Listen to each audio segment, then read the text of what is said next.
Essas duas equações aqui, né, das frequências S1 e S2, nós temos as seguintes situações, né? Se as constantes alfa e ômega zero elas forem, primeiro, se o alfa ele tiver um valor absoluto maior do que ômega zero, então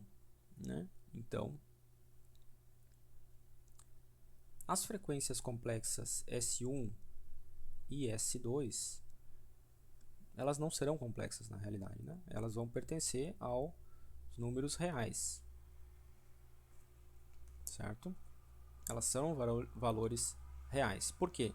Porque este termo aqui dentro da raiz, o delta, né, ele vai ser aqui alfa ao quadrado menos ômega zero ao quadrado, ele vai ser maior do que zero. Portanto, a raiz de um número positivo é um número positivo, e aqui a gente vai ter o S1 e o S2 sendo valores reais. A outra situação é se a constante alfa ela for menor do que ômega zero.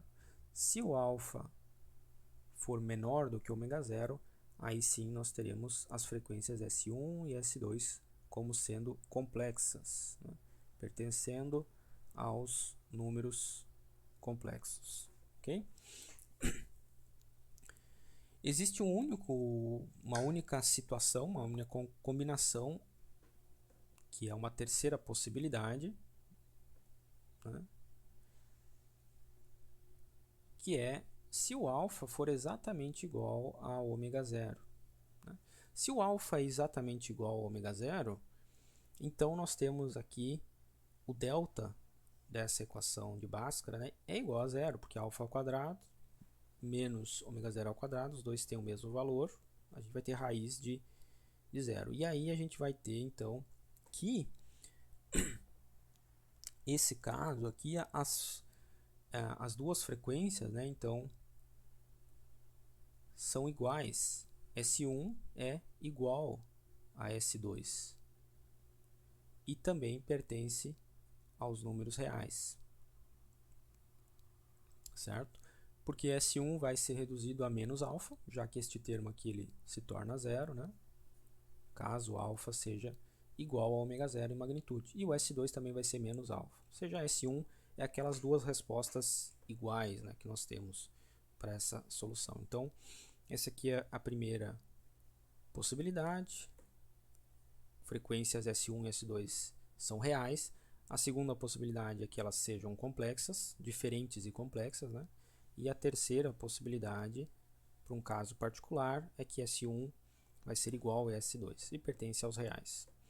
Então, nós vamos ter três possíveis respostas naturais do circuito, voltando lá para o nosso circuito RLC. Né? Chegamos à conclusão aqui que esse circuito RLC, a solução geral que nós achamos aqui para V de t, né? Nós chegamos a uma equação que vai ser dada por uma constante A1 vezes e elevado na S1 de t mais uma constante A2 e elevado na S2 de t, certo? Dependendo das combinações, ou seja, dos valores da resistência, da indutância e da capacitância que compõem este circuito, nós vamos ter essas três condições possíveis. S1 e S2 são diferentes e são reais. S1 e S2 são diferentes, mas são complexos. E S1 e S2 são iguais. Então a gente tem respostas iguais ali para S1 e S2. Esses três casos possíveis nós vamos chamar de três respostas naturais possíveis, dependendo dos valores de resistência, indutância e capacitância do circuito. Tá? O primeiro caso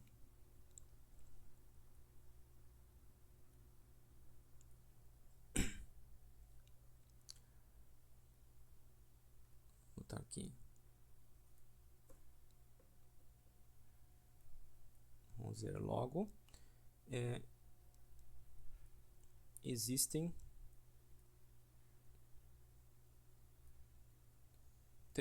vamos dizer, três tipos de resposta natural.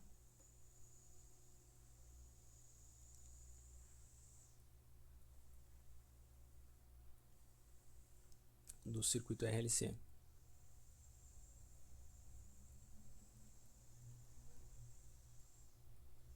Circuito RLC paralelo, aqui no caso, né, que nós estamos analisando. A primeira resposta possível, caso a constante alfa seja maior do que a constante ômega zero, nós chamamos de resposta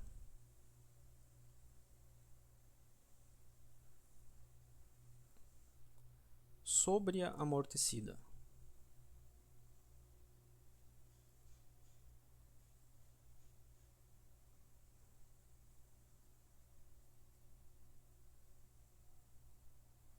Tá? Chamamos de resposta sobreamortecida. O segundo caso ocorre se a constante alfa for menor do que ômega zero. E aí nós temos lá as frequências complexas realmente. Nesse caso, nós temos aí o que nós chamamos de uma resposta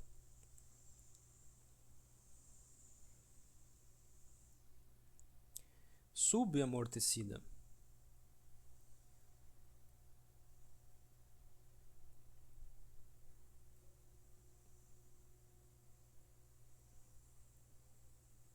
Ok? E o caso particular aí, que é, né, uma combinação ideal entre os resistores, indutores e capacitores, que o coeficiente alfa e o coeficiente ômega zero são exatamente iguais. Então, nós temos o que é chamado de uma resposta, um caso aí bem especial, um caso crítico, né, em que exatamente a combinação de R e LC resulta um alfa igual a ômega zero, é o que a gente chama de uma resposta criticamente amortecida.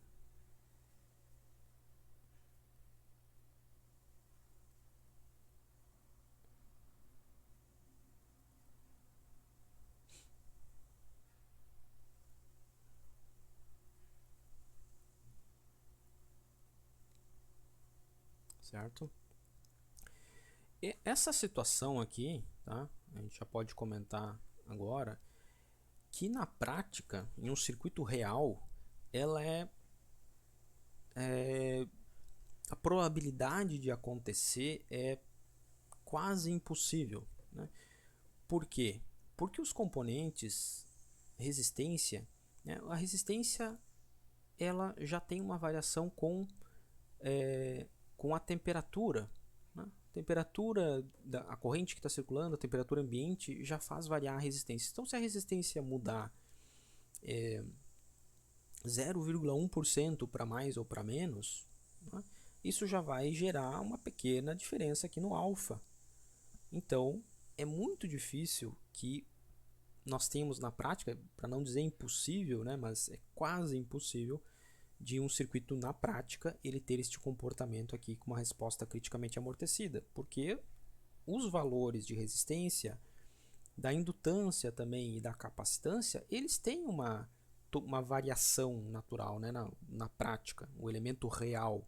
Eles têm uma pequena tolerância, uma variação que depende da temperatura, depende das condições da tensão, enfim, eles têm esta variação. Então é muito difícil, muito improvável, e na prática a gente assume como impossível de ter essa resposta criticamente amortecida. Mas nós estudamos elas na teoria porque ela é uma divisão, ou ela representa essa resposta criticamente amortecida, exatamente o limiar entre esses dois primeiros casos, que esses sim acontecem na prática, né? O limiar entre esses dois caso é exatamente o divisor de águas, né? A gente pode pensar é exatamente o caso em que alfa, o caso teórico, que o alfa é igual ao ômega zero. Então nós vamos ter que ver o comportamento da resposta sobreamortecida. Vamos analisar o caso teórico da resposta criticamente amortecida para ver o comportamento dessa resposta teórica, né? Porque na prática é quase impossível. Mas que ela determina aí exatamente uma situação, por isso chamado de crítica, que é o limiar, né, entre o caso sobreamortecido e o caso subamortecido, ou seja, uma pequena variação em um dos componentes, resistor, indutor ou capacitor, nas seus valores, vai levar a resposta natural ou para o caso sobreamortecido ou para o caso subamortecido, né? Uma pequena oscilação e vai levar para um desses dois casos, né, na prática. Tá? Mas então a gente faz a análise também dessa resposta teórica, né, que é o caso criticamente amortecido. E aí nós vamos ver que esses dois casos principais aqui, que é o sobreamortecido e o subamortecido, que é o que acontece, né, na realidade, eles têm dois comportamentos bem distintos, né? E a gente pode até achar um comportamento bem, a resposta, né, da tensão lá, um comportamento bem interessante. A gente vai ver, né, pode nos surpreender a forma da resposta nesse circuito, mesmo não tendo, né, nós estamos levando em consideração que não tem fonte nenhuma nesse circuito que a gente vai analisar. Ele só tem esses elementos passivos, resistor, indutor e capacitor. Tem alguma energia armazenada no capacitor e no indutor, uma energia inicial, que ela vai ser dissipada no resistor. Essa é a resposta natural. Mas nós vamos ver que o comportamento dessa tensão e das correntes que vão surgir, né, as formas de onda dessas grandezas aí, podem até nos surpreender no sentido de a gente não esperar esse comportamento em um circuito que não tenha fontes presentes. Tá? Beleza? Então esses são os três casos que nós vamos analisar da resposta natural, que depende então da combinação dos elementos RLC do circuito. Beleza?